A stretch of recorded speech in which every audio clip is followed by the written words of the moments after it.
नमस्कार जय जगन्नाथ। आज वीडियोटा आरंभ होइछि बोउंकठू। बोउ बारीपटे कलरा पत्र तोलुछंती। मते देखौछंती कलराटे पाचि जाइछि, हळदिया पड़िकी पाचि जाइछि। ता भितरे पत्र भितरे केमति रहि जाइछि मते कहउछंती।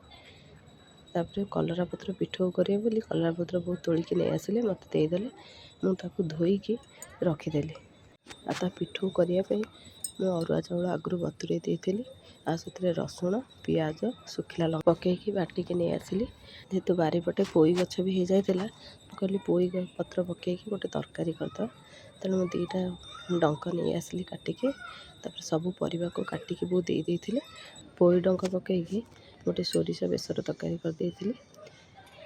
ମୁଁ ଏପଟେ ତରକାରୀ କରିବା ଭିତରେ ବୋଉ ସେପଟେ କଲରା ପତ୍ରକୁ ଛୋଟ ଛୋଟ କରି କାଟିକି ମୋତେ ଦେଇଦେଲେ ପିଠଉ କରିବା ପାଇଁ। ତାପରେ ତାୱା ବସେଇକି ଗୋଟେ ଗୋଟେ କଲରା ପତ୍ର ପିଠଉ କରିଦେଲି।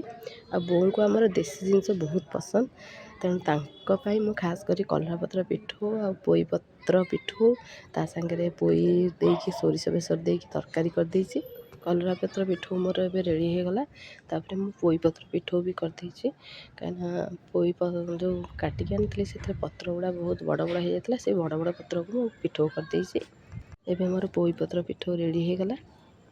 ଆଉ ତା ସାଙ୍ଗରେ ମୁଁ ପଣସ ମଞ୍ଜିକୁ ସିଝେଇକି ରଖିଦେଇଥିଲି, ତାର ବି ପିଠଉ କରିଦେଇଛି। ଆପଣମାନଙ୍କୁ ଯଦି ମୋ ଭିଡ଼ିଓ ଭଲ ଲାଗୁଛି ଲାଇକ୍ ଆଉ କମେଣ୍ଟ କରନ୍ତୁ। ଏବେ ମୋର ପଣସ ମଞ୍ଜି ପିଠଉ ରେଡ଼ି ହେଇଗଲା।